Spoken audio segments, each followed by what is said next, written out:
sean bienvenidos cordialmente a este ciclo de microclases que inicia el día de hoy, donde estaremos tocando temas importantes desde el punto de vista gerencial, como lo son la empatía, los niveles de inteligencia emocional, la adaptabilidad, la multigeneracionalidad, entre otros. Para ello contamos en el equipo con dos integrantes muy importantes y queridos por mi persona, y que en algún momento fueron parte de nuestra institución.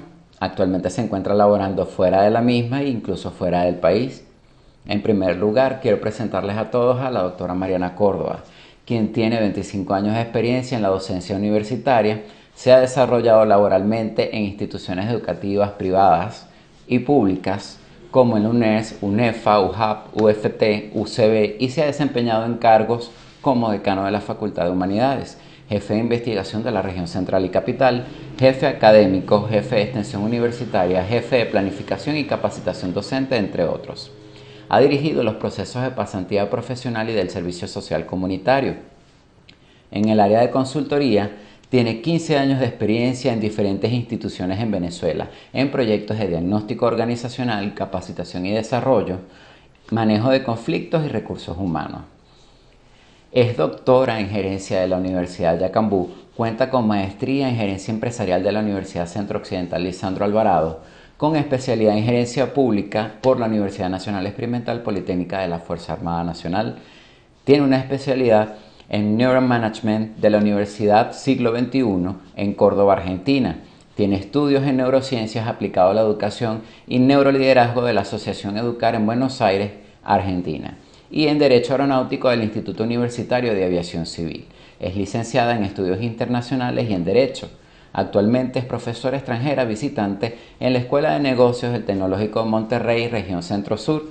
Cuenta con 3 años de experiencia en la institución y se ha enfocado en materias relacionadas con recursos humanos, planeación estratégica, negociación, comunicación intercultural, cultura, cambio y estructuras organizacionales. Nuestro otro integrante es el especialista ingeniero Luis Plata, quien es egresado también de esta institución como ingeniero electrónico, es especialista en gerencia de las telecomunicaciones y tiene experiencia en el área de docencia desde hace aproximadamente 21 años. Ha desempeñado funciones dentro del ámbito educacional como jefe de secretaría y actualmente se encuentra laborando en el área de operaciones. Pues sin más nada que decir, bienvenidos a los dos y son todas suyas las cámaras, doctora, para que inicie la charla del día de hoy. Gracias a todos. Bueno, primero que nada, gracias por la invitación, Migui. Yo me siento muy feliz de poder colaborar contigo y con alumnos que incluso fueron alumnos míos y de Luis. Dije que no lo iba a hacer, pero sí lo voy a hacer. Le voy a mandar un especial saludo a Ronnie y Andrés, que me siento muy feliz de ver que están en un camino de crecimiento y desarrollo profesional, que era lo que se esperaba de ellos y que espero que disfruten muchísimo esta charla. Yo, lo que habíamos hablado inicialmente era dar una charla, pero creo yo que lo que le tenemos que sacar mayor provecho tiene que ser a la parte de preguntas y respuestas, un poco para hacerlo menos tedioso y más conversado, ¿no? Entonces yo voy a dar la charla y después entonces vamos a aprovechar, porque yo siento que los estudiantes van a aprovechar muchísimo más en estos cuestionamientos que tres profesionales que tenemos tanta experiencia en tantas áreas, visualizamos sobre los cambios que se están dando en este momento. Entonces, bueno, sin más preámbulo, voy a compartir para que veamos la presentación y ustedes me digan si la presentación se está viendo perfectamente. ¿Sí se ve? Sí. Sí, Perfecto. perfecto. Listo. Entonces, vamos a hablar un poquito de lo que es la empatía como factor de éxito y quiero, antes de empezar con este tema, decir algo bien importante. Y está asociado a que la empatía se volvió un tema medular, sobre todo en la pospandemia. Porque una de las cosas que la pospandemia quizás nos dejó a todas las organizaciones a nivel mundial, pues además de cifras rojas a partir del 20 y una necesidad de reinventar y reestructurar las organizaciones, también nos dejó un costo emocional en los equipos de trabajo. Y aun cuando esto no es un tema nuevo, porque las competencias emocionales, inteligencia emocional, empatía, etcétera, son cosas que existían y que existen y se están discutiendo desde el año 80, no había ocurrido un fenómeno mundial que pusiera como en otro contexto la situación que está ocurriendo ahorita en las empresas. estamos manejando equipos de trabajo con altísimos niveles de estrés, ansiedad, depresión, falta de comunicación, el aislamiento de la pandemia nos llevó a nosotros a esa incomunicación o esa ruptura de la comunicación personal que generó el no tener la interacción social directa, sino a través de estos medios.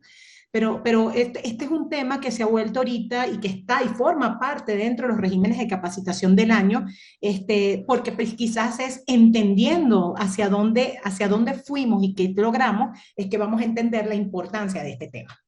Entonces, un poco vamos a hablar de lo que es la empatía, niveles de inteligencia emocional, cómo eso tiene que ver con eso que se llama atención al cliente, es decir, todas sus implicaciones, la multigeneracionalidad, que es un tema también supremamente importante, igual que la multiculturalidad, la comunicación asertiva y la resistencia al cambio. Ojo, son muchísimas cosas, no puedo dar una clase de todos estos temas, pero voy a tratar de abordar muy someramente cada uno de ellos y tratar de relacionarlos en la medida de lo posible. ¿Ok? Entonces empecemos con lo principal, qué es la empatía. Generalmente los estudiantes me preguntan y siempre hacen esta asunción muy típica de la empatía es ponerse en los zapatos del otro. Sí, sí, no, no es la terminología que un profesional universitario debería emplear a la hora de utilizar esta definición, pero en términos generales la empatía lo que tiene que ver es la validación personal, es decir, cómo validamos nosotros, ¿ok? Una situación que está pasando otra persona que no es la que estás pasando tú y que le generó a esa persona un conjunto de sentimientos y emociones que dictaminó la conducta que obtuvo. Entonces, es esa capacidad que todos debemos desarrollar de entender lo que esa persona está viviendo, lo que esa persona está pasando y cómo está actuando producto de ello, independientemente que yo no lo esté viviendo. Entonces, ese es un concepto bien importante porque está asociado a un mecanismo que afecta a nuestra comunicación, la integración y la cohesión de los equipos y por supuesto tiene que ver en cómo eso va a ayudar a que haya una mejor relación interpersonal entre todos. Ahora, hay aspectos relevantes que quiero detenerme porque hay una tendencia a confundir cosas. Por ejemplo, la empatía es reconocer emociones. No, no es. Reconocer emociones es la capacidad que tenemos todos los seres humanos a través de nuestra visión, poder ver cómo se siente la persona que está al frente. La tristeza, el enojo, la vergüenza, son sentimientos que nosotros podemos sencillamente a través de la visión captar, pero eso no necesariamente nos establece la comprensión y la validación de lo que la gente vive cuando está viviendo una situación determinada. Entonces, reconocer emociones, ¿lo hacemos los seres humanos? Sí. ¿Es empatía? No. La empatía va mucho más allá. Ahora, ¿por qué es un aspecto relevante desde el punto de vista de la resolución de problemas y de negociación? Porque sin empatía no hay posibilidad de llegar a algún consenso y de entender las percepciones de los actores en conflicto. Todo conflicto tiene dos o más partes.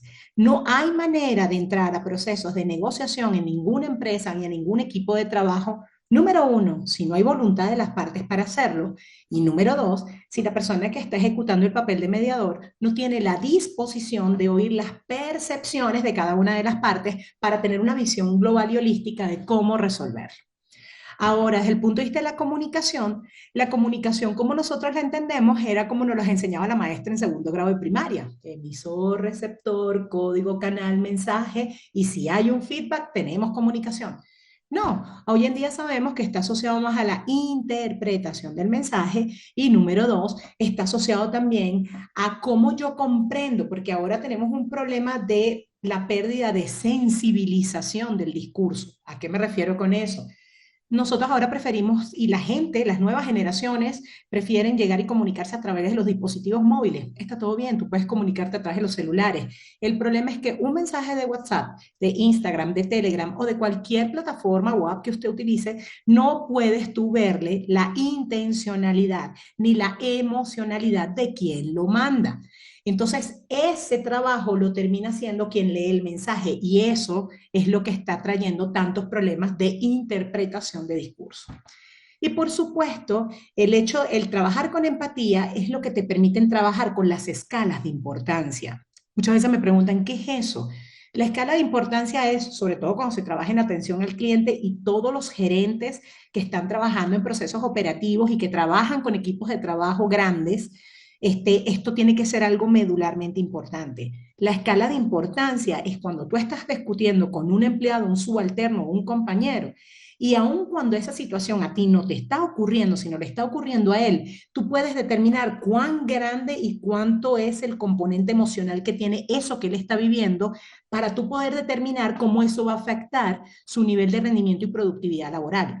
Entonces, el poder nosotros llegar y determinar las escalas de importancia va a lograr que también nosotros podamos ponernos mejor en la situación y en contexto de quien lo está viviendo para saber cuál es la estrategia más idónea para poder tratarlo. Entonces, es muy simple como esto. La inteligencia emocional es una teoría súper larga y bien compleja y bien completa. Goleman la hizo a través en el año de 1985. La inteligencia emocional es la continuación de una cantidad de teorías relacionadas con inteligencias múltiples, etcétera, donde hay autores como Garner, que son autores que tienen trabajando estos temas, Damasio, que tienen trabajando muchos años estos temas. Pero realmente la manera más simple en que se las puedo vender es así. Para Goleman, la inteligencia emocional pasa por dos grandes procesos. Son competencias emocionales de carácter personal y competencias emocionales de carácter social.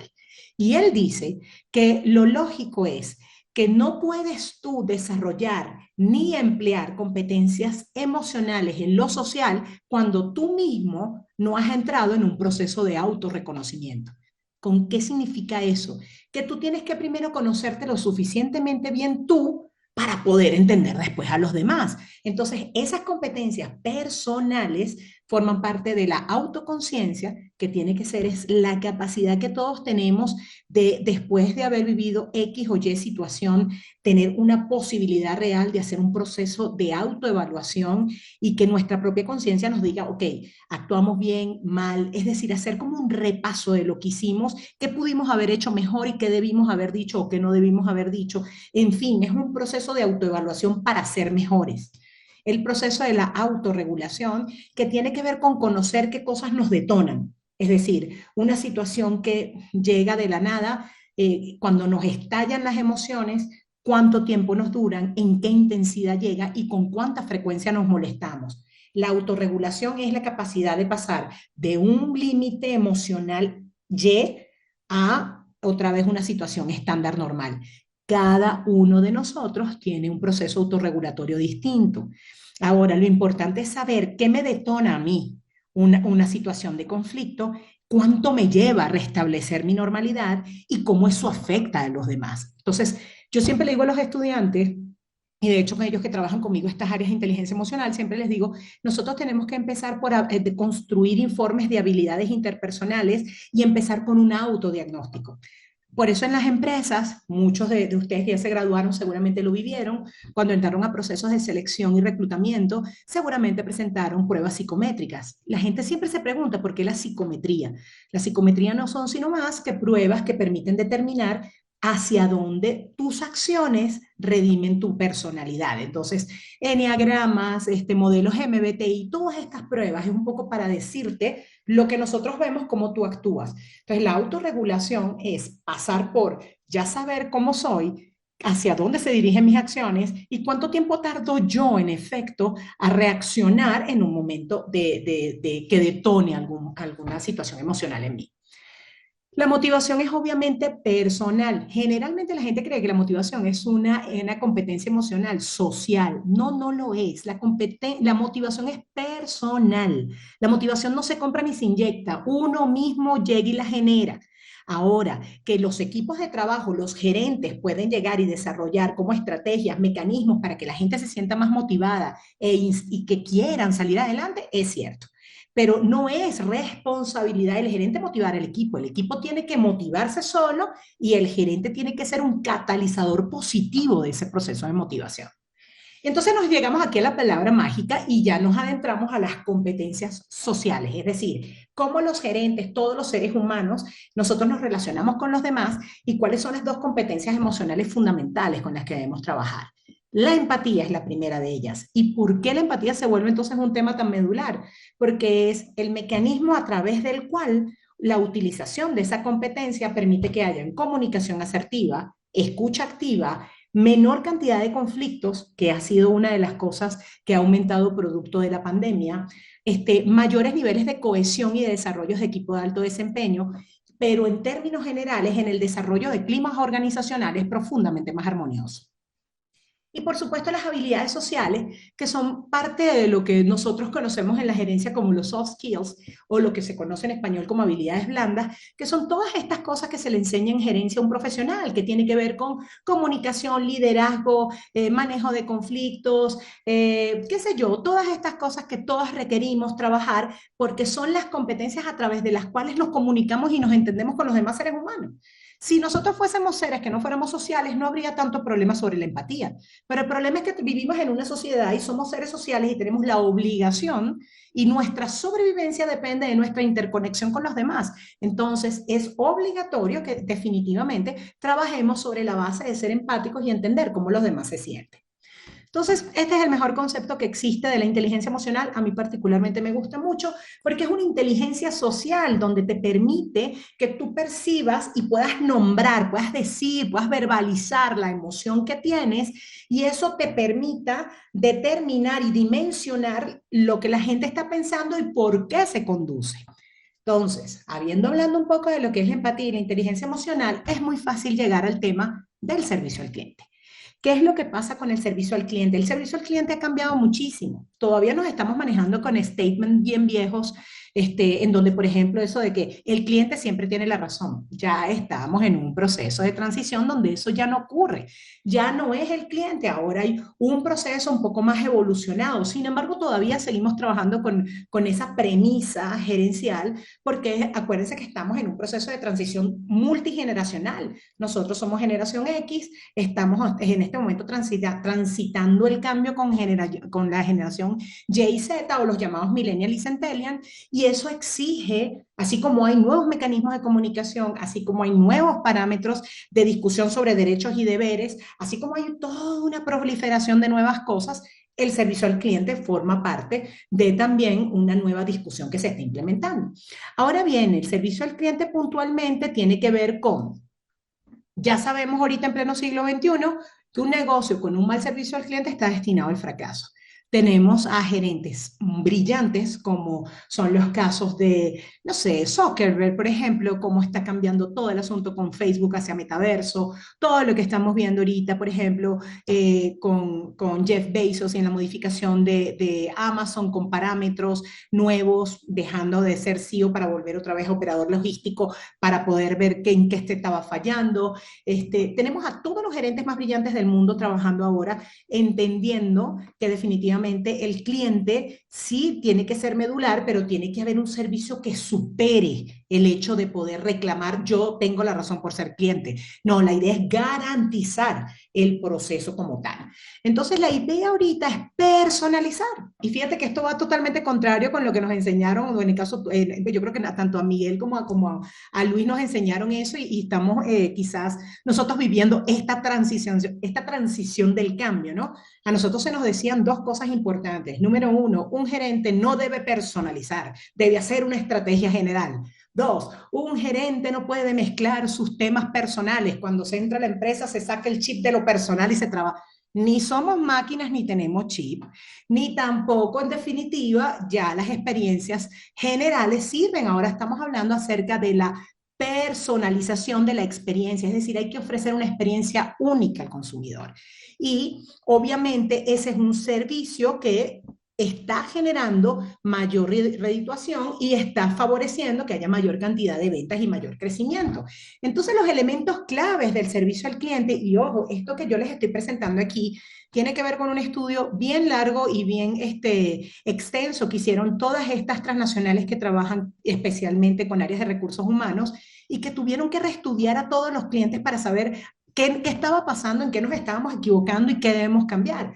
Y me refiero a Deloitte, Great Place to Work, todas estas empresas que son muy, muy importantes y que trabajan efectivamente en el análisis de la data, que ahora también estamos trabajando con data análisis, estamos trabajando con muchísimas cosas nuevas, ¿no?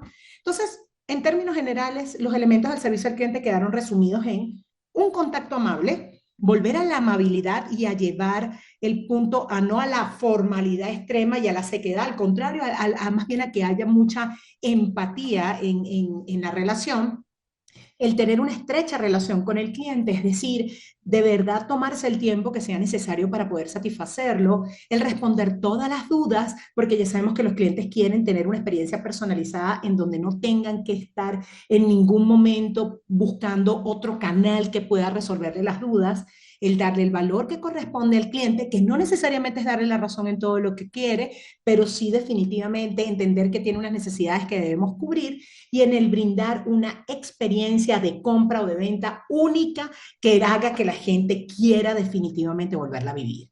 Entonces, ¿cuáles son las ventajas que tiene eso? Yo siempre digo que trae las ventajas más claves para poder redituar el negocio y definitivamente tener mayor nivel de productividad. Primero, rapidez. En la medida que tú puedas acelerar todo el proceso de atención al cliente, obviamente el tiempo, que es la única cosa que no podemos recuperar, hace que nosotros tengamos una ganancia y nos permita también meternos en otros aspectos de la vida profesional. Pero fundamentalmente la rapidez en atender las necesidades del cliente viene siendo una de las ventajas fundamentales porque eso además va a generar niveles de lealtad muy grandes, ¿no?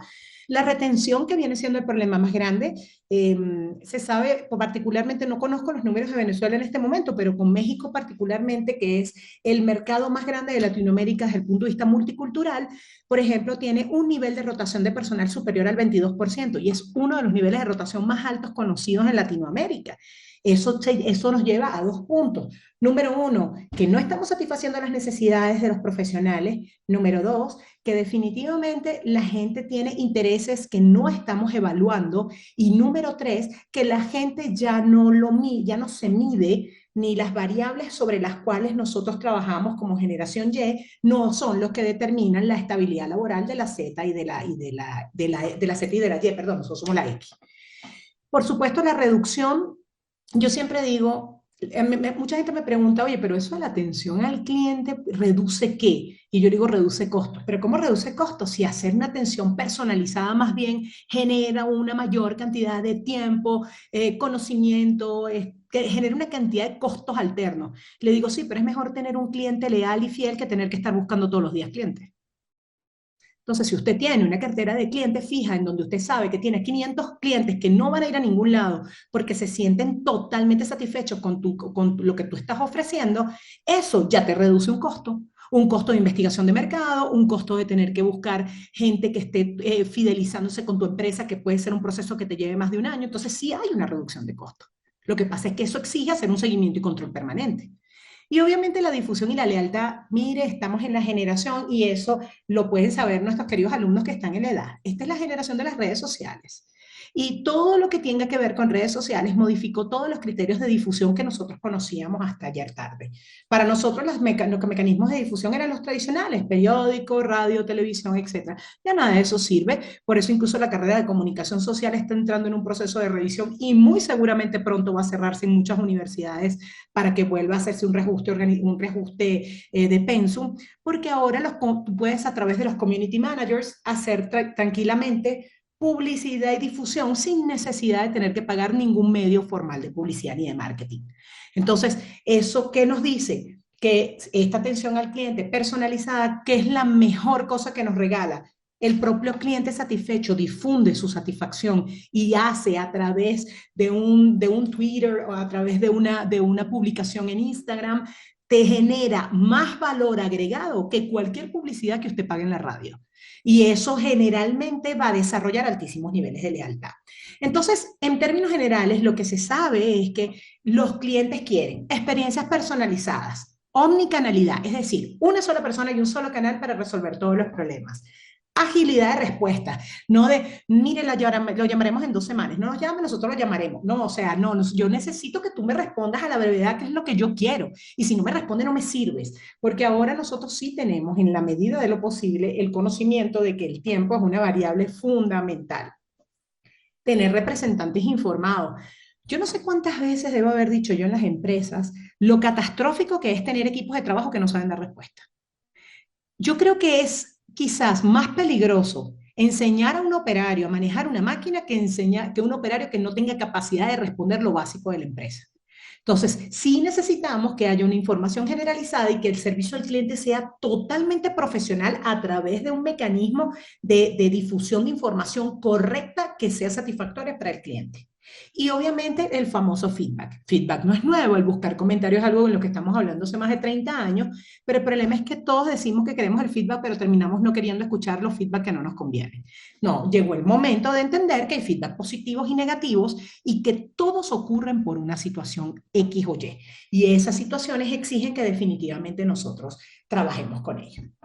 Entonces se nos viene aquí otro tema fundamental y con el cual ustedes van a lidiar como profesionales una vez que egresen ya de la maestría y tiene que ver con cuando ya uno es en magíster o en su proceso ya de crecimiento y desarrollo personal, cuando tú empiezas a impregnarle tu propio estilo de liderazgo a tu nivel gerencial, tienes que descubrir que tú estás adentrándote en dos procesos bien particulares y es que estás en empresas donde ya no todo el mundo es venezolano, donde ya no todo el mundo es colombiano, donde no todo el mundo es mexicano. Ahora estás en empresas multiculturales, producto de un proceso migratorio que es gracias a, bueno, a las descompensaciones políticas y económicas que existen en toda Latinoamérica y en el mundo.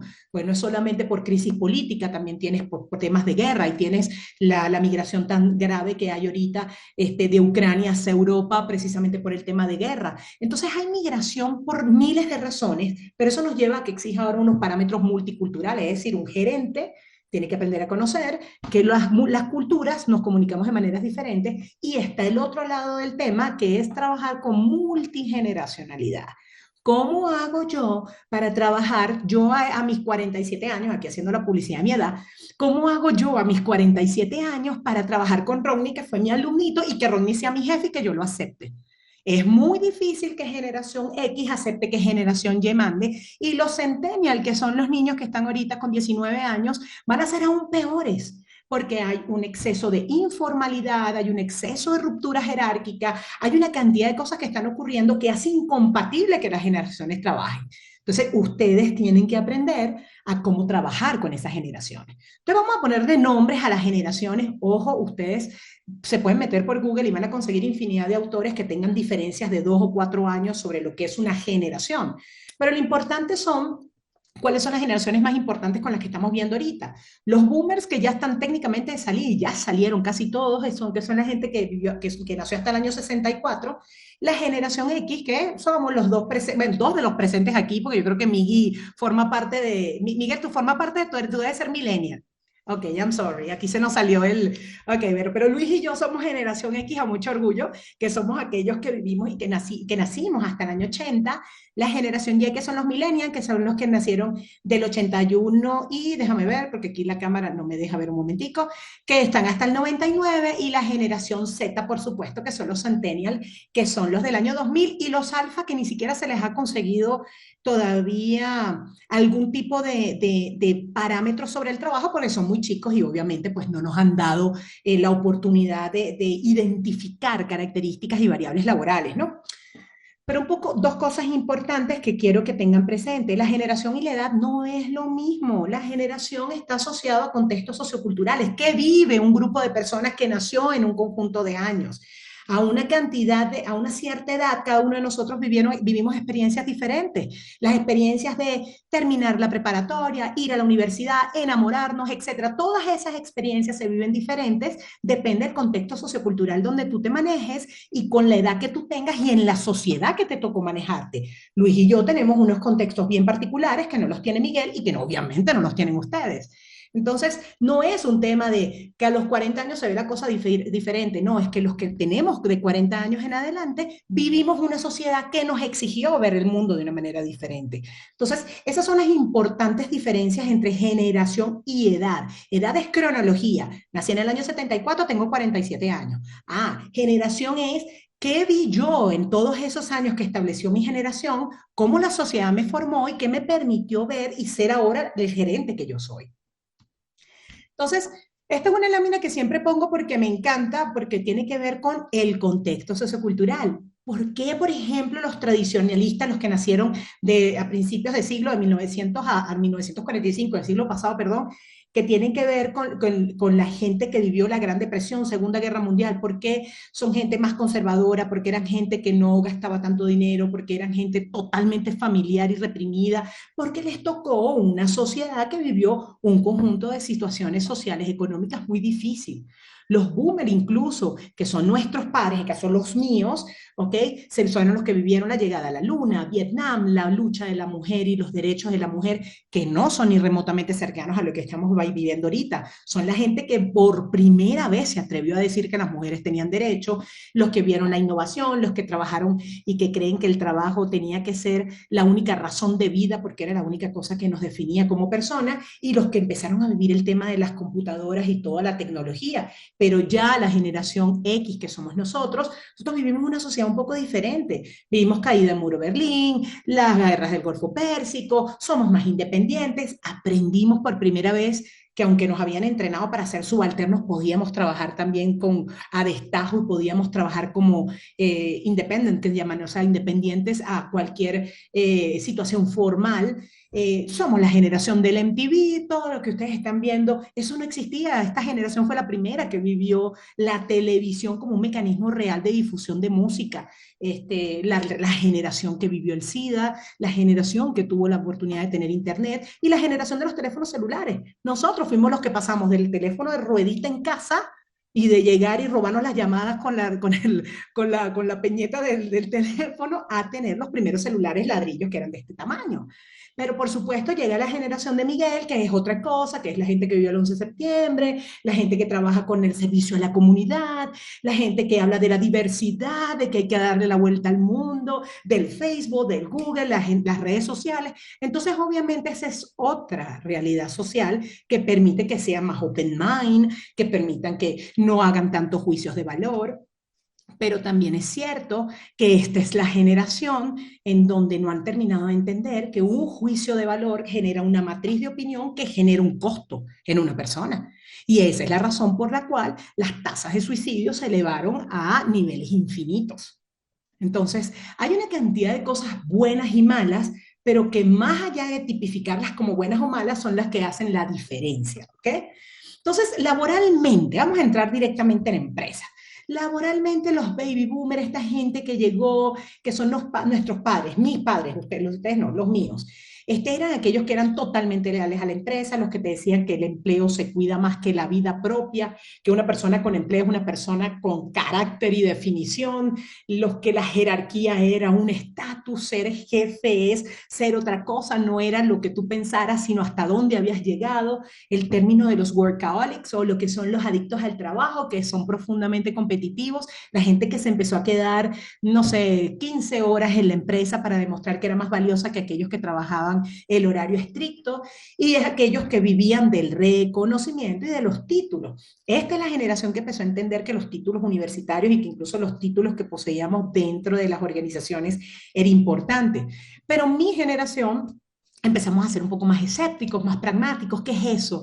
Empezamos a tomar como, a poner en tela de juicio todo lo que se nos decía, empezamos a no sentirnos tan identificados con lo que nos enseñaban nuestros padres, fuimos los primeros que contrarrestamos y empezamos con la discusión y la confrontación de no lo quiero hacer, pero obviamente fuimos también los que queríamos que nos dieran mayor estructura, mayores lineamientos, nos dijeran hacia dónde teníamos que ir, que queríamos claridad en las indicaciones, que el trabajo se volvió un reto. Entonces aquí surgieron palabras como la proactividad, que antes no se conocía.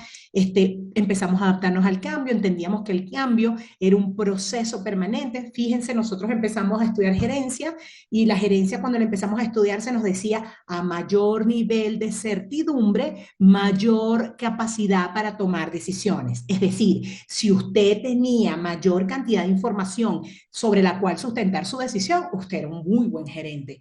Hoy en día, a ustedes hay que enseñarles es la certidumbre no existe. Ustedes tienen es que aprender a trabajar con la incertidumbre, y eso exige ser adaptables al cambio, ser flexibles, ser creativos, ser intuitivos, algo que en la gerencia no se podía hablar hace 20 años. La intuición era una falta de respeto y era una brujería. Ahora todos sabemos que la intuición tiene que ver con también un estilo y una capacidad extrasensorial que tiene el ser humano. Entonces, obviamente, nosotros sí exigimos la libertad del trabajo, que eso de alguna manera, pues favoreció a los millennials, que ahora son multitasking, pueden hacer varias cosas a la vez, que son informales, no les gusta la formalidad. Ustedes empezaron a hablar con temas de ecología y sostenibilidad y ser fitness y todos estos temas nuevos que están muy simpáticos, pero que obviamente cambiaron, que el mundo fue el que cambió. El mundo se volvió mucho más accesible, la lealtad en las comunidades, y me refiero a comunidades como las comunidades LGBT, los afrodescendientes, etcétera. Empezamos a elaborar sobre la base de la diferencia, entendiendo que el respeto y la tolerancia sobre la base de la diferencia era el camino para tener mejores canales de comunicación. Pero los centennials, que son técnicamente esta generación a la que ustedes pertenecen, también están viviendo, bueno, su salto atrás, es decir, son buenos en lógica, en razonamiento, tienen una experiencia sobre lo digital maravillosa. Creo que ustedes ya el mundo de papel desapareció, además nadie usa papel porque eso contamina de toda la cosa. Está muy bien, ustedes forman parte de hacer las cosas en grande, odian el micromanagement, ustedes odian la microgerencia,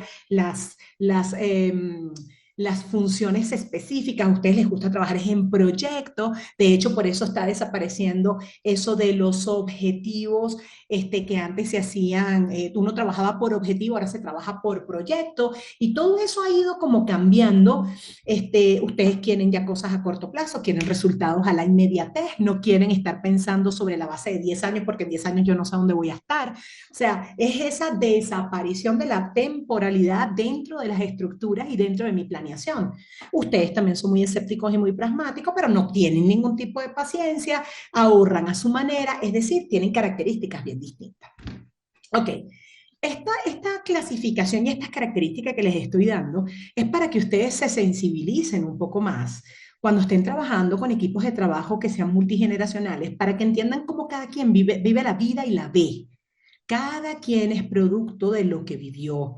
Si nosotros vivimos y tuvimos que aprender a continuar a vivir sobre la base de lo que la sociedad nos daba, es muy difícil que de la noche a la mañana tú me impongas tu manera de pensar. No es un problema de imposición, es un problema de discusión.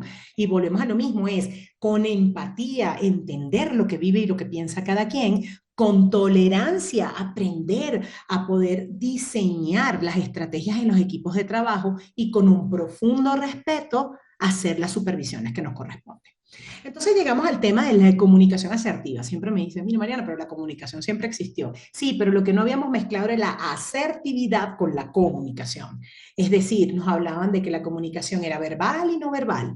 Y nosotros sabíamos la diferencia, pero no habíamos entendido que para que lleguemos al 100% de la sensibilidad en el receptor, hay una cantidad de cosas que hay que tomar en cuenta. Sonreír, la postura amigable, el manejo de la distancia interpersonal, que se volvió, que es muy importante, porque en estos caminos de la excesiva informalidad empezamos a vivir también un distanciamiento o unas barreras que pone la gente cuando se comunica. Hablar con fluidez, que dejamos de hablar porque ahora todo lo tipiamos. Hablar con serenidad, que es saber autorregularnos cuando estamos muy enojados, pero poder saber cuál es el momento en el que yo debo hablar para que mi mensaje se escuche a la perfección y se entienda sobre lo que yo quiero decir. Y tiene que ver sobre, vuelvo y repito, dialogar sobre la base de las necesidades de los demás. Todos tenemos necesidades diferentes. Entonces, aceptar los errores. La arrogancia ya es algo que debería desaparecer incluso dentro de las emociones tóxicas del ser humano, porque la arrogancia no es sino más que la incapacidad que tenemos para reconocer nuestros propios errores. Y como diría Shakespeare, el orgullo es la máscara de nuestros propios defectos. Entonces nosotros ya deberíamos trascender sobre eso, ¿ok? Ver lo positivo siempre de la gente. Yo siempre le digo a mis alumnos, o sea, pero ¿por qué tenemos que prestar atención? O sea, hay un discurso de 15 minutos y todo el mundo se tiene que focalizar en lo que se equivocó. Se equivocó en el segundo 44. ¿Por qué todos los otros 14 minutos y 15 no pudimos ver lo positivo que se estaba diciendo? Está bien, está mal, tenemos que engañarnos y no ver el error. No, lo que tenemos es que entender que somos humanos y que es muy factible que se cometa un error. Lo importante es qué positivo sacó de ese error. Si yo sigo trabajando sobre la base de la negatividad, pues va a ser todo mucho más complicado, ¿ok? por supuesto, el expresar con seguridad las opiniones, el pedir aclaraciones sin ofender, el saber decir no y saber establecer límites, el entender que la responsabilidad es compartida, no hay responsabilidades personales. En los equipos de trabajo, un gerente no puede llegar y asumir que toda la culpa es de quien tenía la responsabilidad. La responsabilidad, la delegación, la autoridad y el poder son cuatro elementos sobre los cuales los gerentes tenemos que trabajar con nuestros equipos de trabajo. Pero si bien es cierto que tú tienes que aprender a delegar, también tienes que aprender a asumir los costos de esa delegación. Si mi equipo se equivoca, yo asumo el costo también. ¿Por qué? Porque yo soy un sostén para mi equipo. Esa es la diferencia, ¿ok? Entonces, y esto nos lleva a lo último que aquí me quiero quedar, y tiene que ver con el cambio. El cambio definitivamente tiene que ver con un tema supremamente importante que hemos debatido a lo largo de los últimos años, es cómo hacer que los gerentes sepan qué deben cambiar y qué estrategia tienen que diseñar. La planificación estratégica, que toda la vida fue normativa, dividida en tres temporalidades, largo, corto y mediano plazo.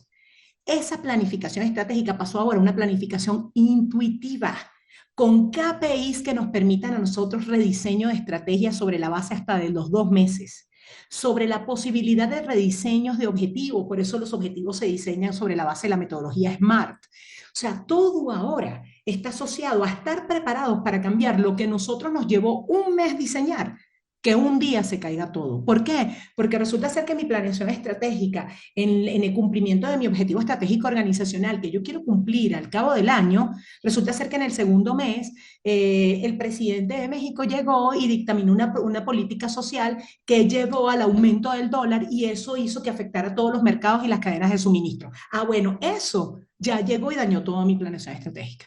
Entonces, ¿qué hago? ¿Me espero, me pongo en rojo, espero el fin del año cuando venga el cierre y el año que viene vuelvo a hacer mi planeación? No, no lo puedes hacer. Tienes que adaptarte y saber exactamente qué tienes que volver a diseñar y cómo lo vas a volver a hacer. Entonces, la adaptabilidad al cambio tiene que ser una competencia que se forme en los gerentes, que si bien es cierto que es muy complicada de hacer, se puede formar solo sobre la base del conocimiento, sobre la base del entendimiento y sobre la base de la tolerancia. Y para ello necesitas equipos de alto desempeño que te permitan desarrollar esas estrategias. Entonces, la adaptabilidad al cambio, vuelvo y repito, muchas metodologías existen, desde Kotter hasta Kunder-Bloss, hay millones de metodologías. Yo les pudiera dar 40. El problema no es la metodología, sino cuál es la actitud del gerente. ¿Qué es el líder que va a llevar el proceso? ¿Cuál es el estilo que lo define? Y eso es lo que va a determinar el éxito o no de los equipos de trabajo. Bueno, listo. Creo que no pude, lo hice lo más corto posible, Miguel. Ahora sí cedo, voy a dejar de compartir y nos quedamos nosotros entonces en las preguntas y respuestas que me quieran hacer. Ok, ¿se me escucha? Me Perfecto. escucho. Muchísimas gracias, doctora Mariana, por el apoyo que tiene con nosotros el día de hoy. Excelente ponencia sobre el tema de la empatía como factor de éxito y me gustaría compartir algunas de las inquietudes de nuestros participantes en relación a la ponencia realizada. Okay. La primera inquietud que nos presentan es en base a qué estudios se establecían o se establecieron, mejor dicho, los ítems reflejados en cuanto a servicio al cliente, es decir, cómo llegaron a la determinación de que esos son los puntos que realmente había que considerar. Mira, hay mucho, insisto, yo este estudio lo trabajé muchísimo con la gente de Grace Place to Work, que es una transnacional, que ellos tienen, además esos datos todos los alumnos lo pueden buscar. Las grandes transnacionales que trabajan en este momento sobre los estudios de los fenómenos del mercado, ellos publican a fin de año por semestre todos los estudios que se está haciendo sobre, insisto, lo que son el market share, o sea, todo lo que tenga que ver con estrategias de mercado, segmentación, etcétera, ¿no?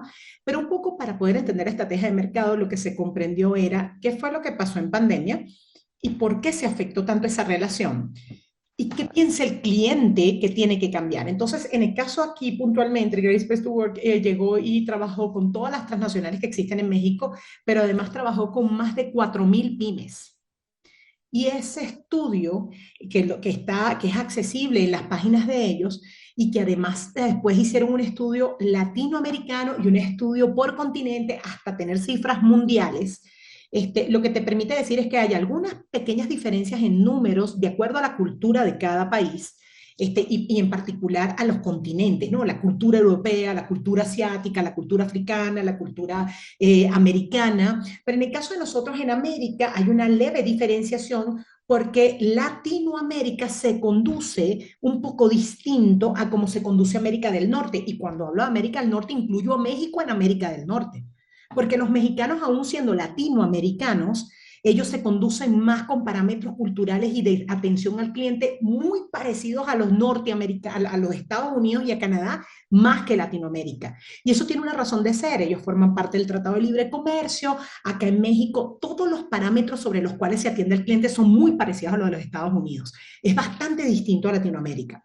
Pero lo interesante de esta cifra fue toda la cantidad de transnacionales que participaron, desde Arcor, Pepsi, Coca-Cola, Cervecería Polar participó, participó todo lo que tiene que ver con Pepco, todas estas empresas grandes y lo que más importante fueron la cantidad de pymes, porque las pymes son los que nos está determinando cuál es el cambio que hay que hacer.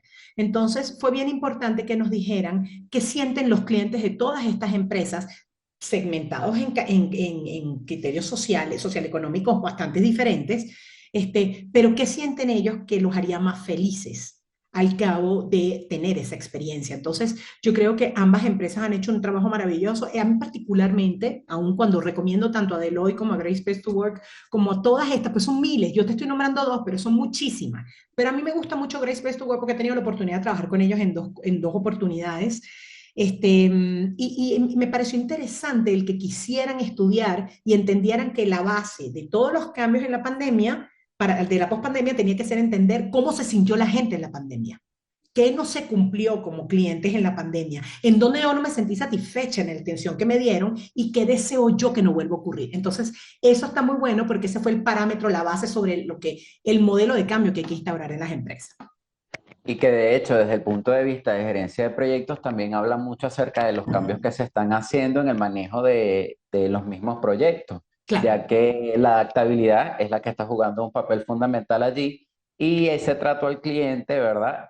Exige que ahora uno tenga un enfoque un tanto distinto al que se acostumbraba a tener y podamos nosotros ahora tener mayor contacto e involucrar a todas las partes interesadas a fines de que el entregable que se dé al final pues sea satisfactorio para el cliente. Exactamente. Sí, totalmente. Muy Además que bien, gracias, Carla. creo que Luis me quiere decir algo. Dime, Luis. Eh, quería hacer era un comentario al respecto, de hecho lo estaba anotando, que usted hablaba de la atención al cliente, sobre todo este pedazo este tema. Actualmente se está hablando hasta de una metodología, se llama una metodología inbound.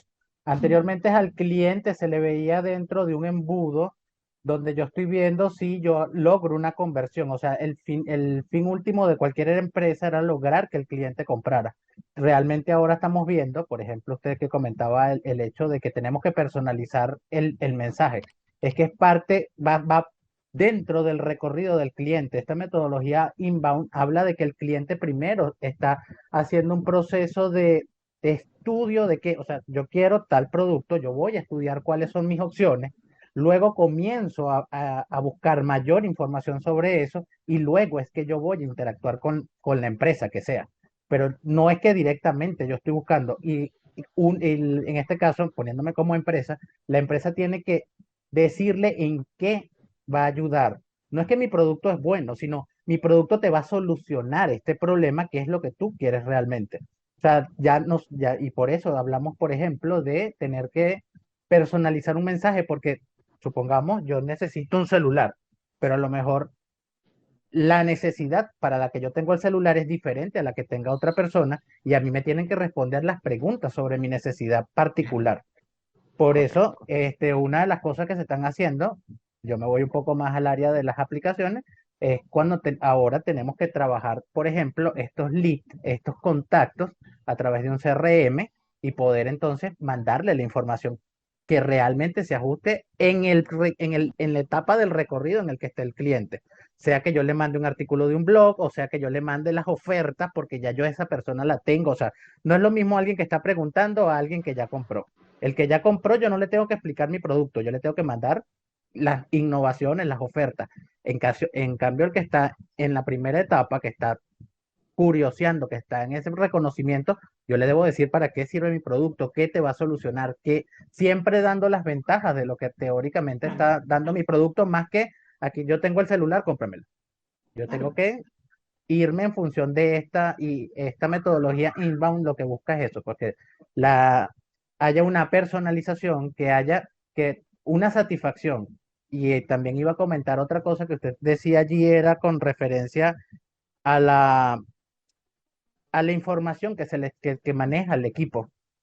Es bastante triste cuando el equipo de ventas dice una cosa, el equipo de postventa dice otra cosa y el equipo de marketing te está diciendo otra cosa. O sea, es bastante, yo entiendo que son tres áreas y en empresas extremadamente gigantes a lo mejor es complicado, pero todos tienen que mantener el mismo discurso. Qué triste es que un cliente se comunique, o sea, vea un anuncio que me mande marketing y cuando yo hable con venta, venta me diga algo que no es, o me diga una información completamente diferente.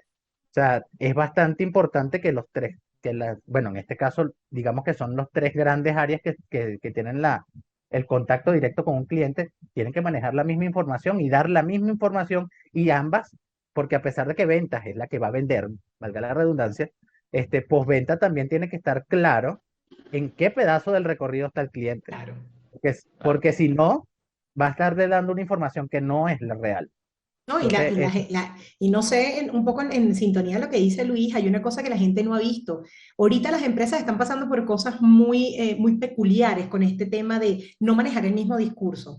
Por ejemplo, tienes un departamento de marketing que ofrece cualquier cantidad de cosas, un departamento de ventas que llega y te dice sí podemos, pero entonces me pasó ahorita con una empresa de productos químicos, los canales de distribución no te daban abasto para darlo y entonces el cliente no quedaba satisfecho en la última etapa.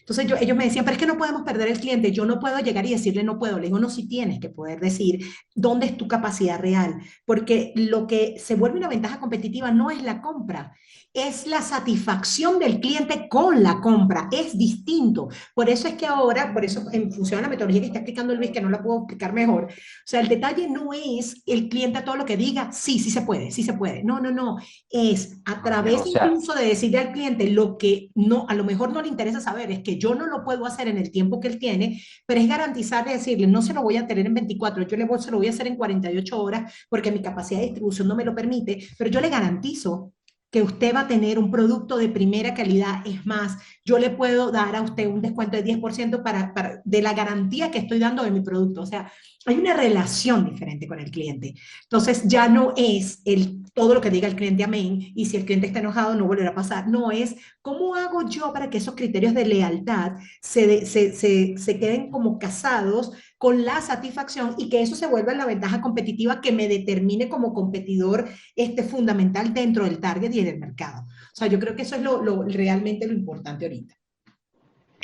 y aprovecho también de acotar algo al respecto allí, que en función a eso, hoy en día la mayoría de los proyectos tienen enfoques híbridos, los cuales nos permiten utilizar otro tipo de enfoques a la vez, no solo un mismo tipo de enfoque. Y uno de los que mucho se utiliza es el enfoque ágil, que es el que nos permite a nosotros tener el mayor contacto con el cliente y hacerle entregas parciales de los entregables, de forma tal que esas reuniones constantes con el cliente vayan orientándolo a él hacia qué es lo que va a tener al final y que si se llega a dar el caso de que haya cambios, pues tengamos mayores facilidades de adaptarnos a esos cambios y también que la entrega final pues pueda garantizarle al cliente la satisfacción absoluta que él Exactamente. requiere. Sí. ¿Listo? ¿Alguna otra pregunta por allí? Por acá tenemos otra pregunta en relación acerca de lo que son los equipos multigeneracionales. Mm. Están preguntando sobre qué estrategias nos podrías recomendar de forma tal de que cuando nos encontremos frente a un equipo multigeneracional tengamos las capacidades para poder manejarlo de la forma adecuada. Mira, eso yo siempre voy a decirte lo mismo que le digo a mis estudiantes y cuando la gente de las empresas me pregunta esas cosas. Yo siempre digo que eso va a depender del estilo de liderazgo. Cada uno de nosotros tiene un estilo diferente y cada quien lo puede lidiar de diferentes maneras. Para mí, en mi opinión personal, que trabajo con equipos multidisciplinarios y, ojo, multidisciplinarios, multigeneracionales y multiculturales. O sea, yo sí tengo las tres. Y creo que todos los que trabajamos en lo que hemos trabajado en educación sabemos hemos trabajado con esa diferencia sin saber que existía. Y era cómo me relaciono con el estudiante y cómo tengo éxito cuando somos dos generaciones totalmente diferentes.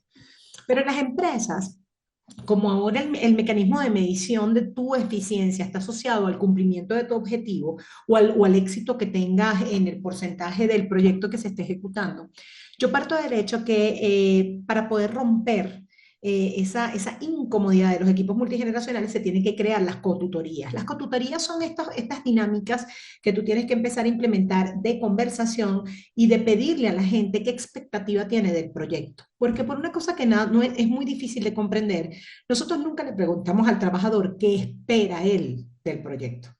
Nosotros siempre le decimos al trabajador lo que yo espero que él haga del proyecto.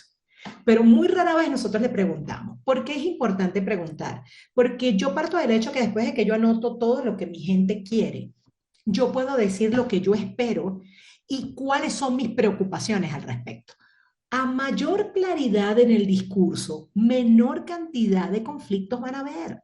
Y el poder llegar y hablar de las expectativas que se tienen en un trabajo y en un proyecto y decir que esto es un trabajo de todos, que no es un problema de dos o tres, que es un problema del éxito de todos y que todos somos corresponsables, es poder llegar y verbalizar la importancia de cada miembro del equipo para el cumplimiento del desarrollo. Entonces, aquí hay una cantidad de temas, una comunicación clara, concisa y además muy directa, donde tú puedas escuchar lo que ellos quieren y lo que tú digas y lo que tú esperas de ellos. Una asignación de roles en base a competencia.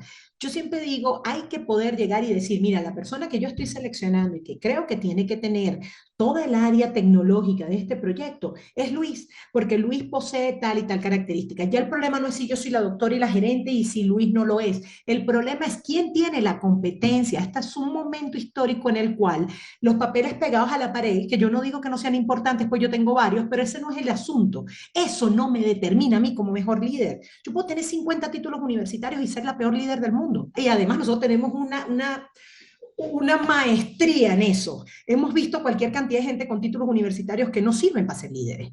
Y todo eso está asociado a que no se cumple con el objetivo. Entonces, cumplir el objetivo es tener el equipo, saber cómo manejar el equipo, entender el equipo. Multigeneracional exige comunicación clara, roles definidos por competencias, manejo de expectativas. Yo por aquí te había puesto ambientes colaborativos. Me encanta, y Luis no me dejará mentir, que ahora en los equipos de trabajo y en los modelos formatos híbridos, donde trabajamos con Zoom y presencialidad, en donde hay ahora manejos de seguimiento de proyectos como Monday, como Asana, como todo esto que ya no tiene nada que ver con andar con el Google Drive todo el tiempo, está muy bueno el que tú puedas tener espacios colaborativos, es decir, donde todo el mundo va diciendo lo que quiere. Ahora hay actividades de brainstorming, hay Miro, que son, no sé si han tenido la oportunidad, Miro es maravilloso, que son como pequeños stickers de colores en donde todo el mundo trabaja al mismo tiempo. El Customer Journey Map, que es del formato Canvas, que tiene que ver en estudiar al cliente y permitir al cliente y construir el mapa y el recorrido del cliente todos juntos,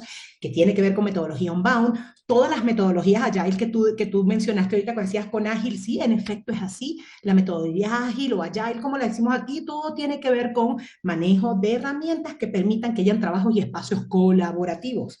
Y por supuesto, el entender, y esto sí lo digo y me quiero detener aquí, la comunicación es importante, pero también es entender que cada generación se comunica de una manera distinta.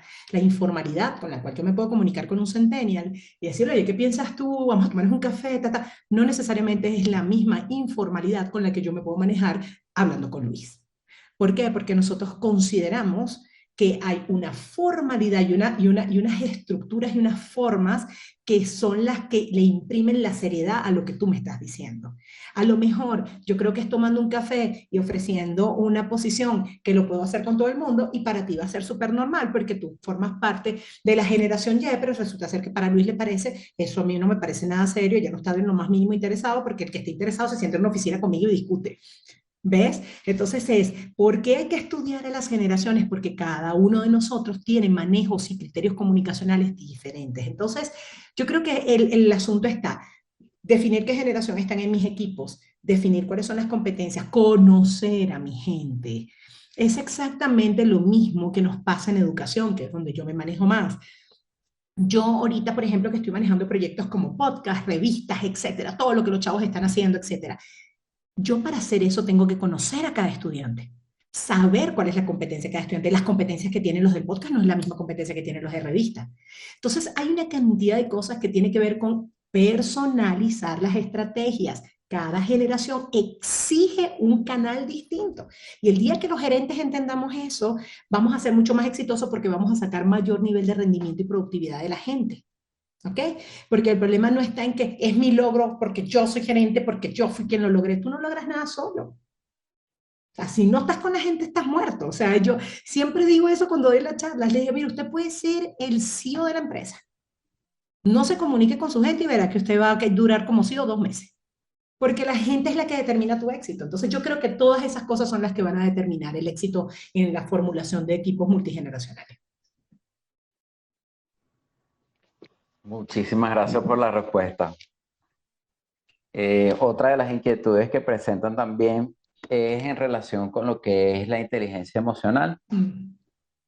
y preguntan sobre si existen algunas recomendaciones que nos pueda dejar el día de hoy en relación al manejo de nuestra inteligencia, el manejo efectivo de nuestra inteligencia emocional en pro de nuestros alcances dentro de un proyecto.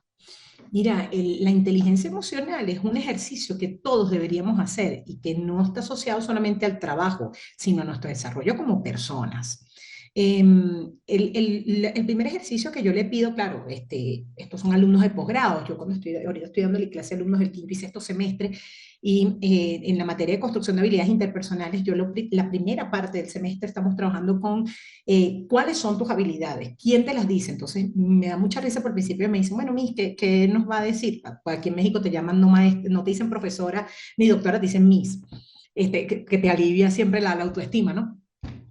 Cuando te dicen eso me da mucha risa porque ellos esperan que yo les diga, oye, tú eres una persona proactiva, no sé qué tal. Y yo les digo, ¿cómo lo voy a saber yo? Si no lo sabes tú, menos lo sé yo.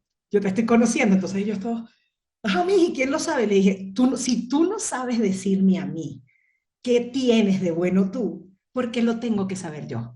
Bienvenido al mundo empresarial. Usted va a llegar a una empresa donde nadie lo conoce.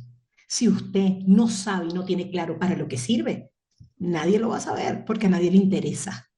Usted solamente es el que posiciona tu valor en un equipo de trabajo, eres tú. Entonces yo siempre digo, vamos a trabajar con pruebas psicométricas, vamos a ver qué dice. No, que salí reformador, que salí pacificador, desafiador, no sé qué. O en el MBTI salí número 4, número 5, que son diferentes parámetros.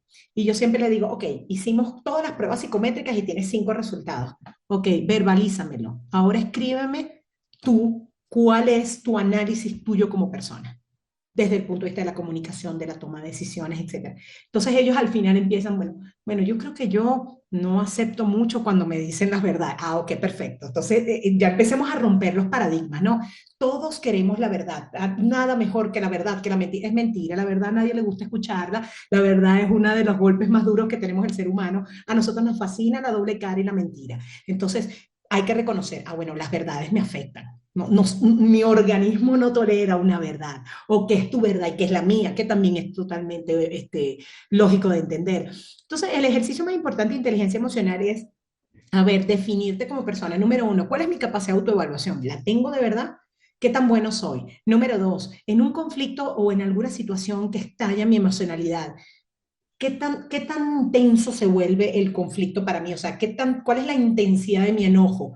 ¿Con qué frecuencia tengo mi enojo? ¿Cuánto me dura mi enojo? ¿Puedo hablar enojado? ¿No puedo hablar enojado? ¿Tengo que separarme y hablar al día siguiente? Eso te dice a ti exactamente cómo lidiar en una situación de ese tipo, ¿ok? ¿Qué tipo de lenguaje utilizo enojado? ¿Hablo duro? ¿Hablo alto? ¿Grito? O sea, todas esas cosas, conocerte te permite ver eso. Y por supuesto, todo lo que está asociado a la motivación.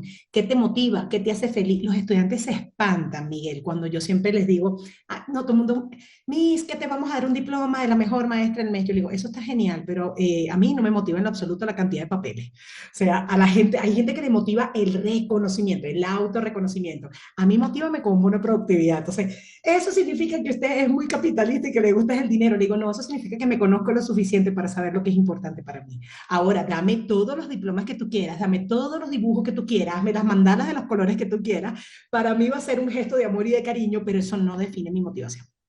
Entonces, el poder verbalizar, el que yo lo diga sin que la gente se espante o que la gente diga qué barbaridad, pero que tú lo asumas, que lo digas, forma parte de conocerte. Lo que yo no tolero, lo que yo no perdono, en dónde erogo mi radicalidad de mis decisiones y dónde puedes llegar tú a desarrollar y lograr mi empatía. Ese es el mejor ejercicio que hay que hacer.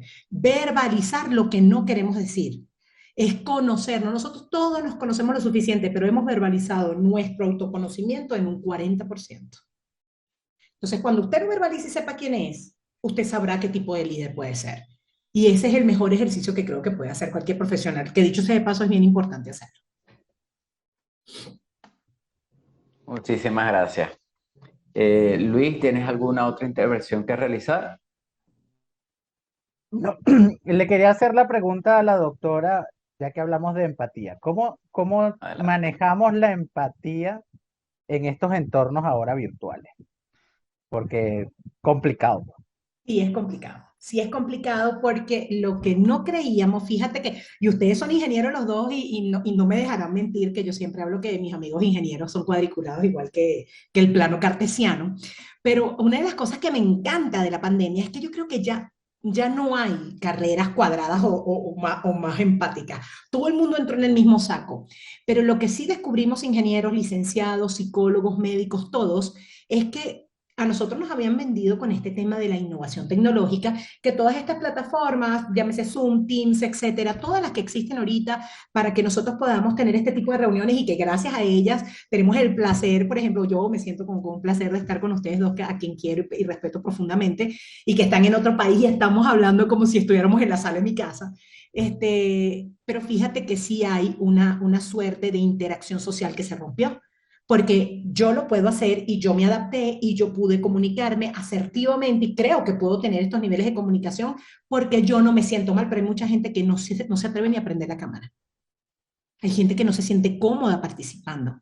Hay gente que prefiere sencillamente dime lo que tengo que hacer y te lo mando. Hay gente que no puede ni lograr el feedback. Entonces, ¿qué pasó aquí? Tenemos que tomar en consideración dos cosas. Número uno, habíamos pensado que porque Millennial y Centennial eran la generación tecnológica, estaban preparados para tener el otro canal de comunicación abierto sin ningún tipo de problema y eso no iba a representar una barrera comunicacional. Craso error, sí lo representó. Entonces, no todo el mundo tiene la posibilidad de utilizar al 100% esto. Entonces, en las modalidades, antes de tener estas modalidades y ofrecerlas, tú tienes que hacer un estudio a ver qué persona puede trabajar en esta modalidad. No todo el mundo puede. Y de hecho, en la pandemia, una de las cosas que hemos visto nosotros aquí, que lo estamos viendo con empresas como Liverpool, Sears, etcétera, que están haciendo un reajuste en una reestructuración organizacional a nivel de organigramas, manuales de cargos y funciones, etcétera, tiene que ver con que hay gente que no tiene la competencia para trabajar sobre la base de la virtualidad y esa gente no puede trabajar en esta modalidad. La gente, por ejemplo, los baby boomers no pueden trabajar en esta modalidad. No se sienten cómodos y uno los entiende porque ellos recién ellos estaban ya de salida en el mundo laboral o estaban ya en los últimos años del mundo laboral cuando empezó el tema de las computadoras. Entonces, ustedes no, deben haber acordado las millones de veces que nos reíamos cuando decíamos todo lo difícil que fue para los ministerios en Venezuela cambiar de la máquina eléctrica Olivetti a la primera máquina cuando se utilizaba WordStar y WordPerfect. Bueno, ya Miguel no sabe lo que estamos hablando, Luis sí No, sabe. no sabe. Pero tú te acuerdas la cantidad de secretarias que pidieron jubilación temprana porque no estaban dispuestas a trabajar con eso. Entonces, imagínate ahora que una señora que tiene 40 años siendo secretaria, usted la ponga que haga reuniones en Zoom, donde no sabe dónde se prende la cámara, donde no sabe cuándo se cambia el fondo, que no sabe cómo llegar y poner las cuadrículas de la vista. Entonces sí, es muy difícil trabajar con tecnología porque la interacción social es diferente y no todas las generaciones tienen la misma interacción. A eso le vas a sumar que la tecnología, lejos de... ¿Cuál era la misión básica de la tecnología? Era disminuir la brecha comunicacional de tiempo y espacio y que estuviéramos más interconectados. Eso era lo que se tenía previsto desde los objetivos de la UNESCO. ¿Y qué hizo la tecnología? Excluyó al mundo. Excluyó al mundo. Entonces ahora la tecnología o por lo menos la utilización de algunos implementos tecnológicos, lo que hizo fue sustituir la comunicación personalizada que afectó la interacción social y que obviamente hace que la gente tenga mayores niveles de inseguridad. A todo esto que estamos hablando le vas a meter el tema de la empatía. ¿Cómo puedo yo ser empática si no me siento en la capacidad de hablar cómodamente y de ser yo misma en el dispositivo electrónico? Entonces, yo sí creo que aunque las nuevas generaciones, particularmente los centennials, que ahora en la rotación de personal, una de las cosas que exigen es, mira, yo quisiera, yo no tengo ningún problema, pero yo quiero trabajar 2 días desde casa y 3 días desde la empresa. La primera prueba que hay que hacer es cuál es tu nivel de rendimiento y productividad y cómo es tu nivel de relacionabilidad con los equipos de trabajo en Zoom o en Teams o en cualquiera, porque si tú no logras tener la competencia, no puedes trabajar en esto. Entonces sí hay un tema con el uso de la tecnología y con el manejo de la empatía, porque no todo el mundo se sabe comunicar. Y les voy a decir algo que me preocupa a mí muchísimo. Yo no sé cómo estará la situación en Venezuela, pero puedo hablar de lo que veo aquí en México en los adolescentes puntualmente. Nosotros estamos manejándonos con generaciones donde hay 60% de muchachos que van a psicólogos, están medicados, etcétera. Todo el mundo está ahora desarrollando altísimos niveles de estrés, ansiedad, etcétera. Y esa incapacidad de confrontar, fíjate que cuando uno da negociación y pone a las dos partes a negociar y que tienen que confrontar, la gente se paraliza porque no tiene capacidad de mirar a los ojos a la persona que tiene al frente y decirle, mira, no creo tal cosa. Eso hay que retomarlo, eso hay que volverlo a desarrollar. Es una competencia que se perdió producto de la digitalización de la vida Tecnología. y por otro lado también se perdió producto del aislamiento de 2 años y medio. Entonces, yo creo que la empatía forma parte de una de las tantas cosas relacionadas al costo emocional y personal que tuvo la pandemia en nosotros y que definitivamente hace que los centennials tengan 40.000 problemas para relacionarse. Por eso se enojan y no hablan, no quieren llegar, porque ellos creen que no hablar es evitar conflicto. Yo siempre le digo, usted no está evitando el conflicto, usted se está adecuando y está generando un conflicto de la Tercera Guerra Mundial dentro de 3 días. Porque entonces después estallan y es que no, es que yo estaba cansado. Nadie supo que estabas cansado porque no lo verbalizaste. ¿Ok? Es la asunción. Eso se llama lo que se llama los contextos de obviedad. El suponer que todo el mundo sabe lo que tú estás viviendo y que todo el mundo entiende lo que tú estás pasando. No, eso no es así. No, Entonces hay un poco de eso. ciertamente. Bueno, muchísimas gracias, doctora Luis. Si tienes alguna otra intervención que hacer, alguna otra pregunta, No por el ¿no? momento. Bueno, entonces damos cerrado este ciclo de ponencias por el día de hoy. Muy agradecido con usted, doctora Mariana, por todo el apoyo que nos prestas. Igualmente con tu presencia, Luis, nos honra tenerlos a los dos aquí. Y bueno, eso es todo por ahora. Buenas tardes a todos. Cuídense. Bye. Buenas Chao, tardes. gracias.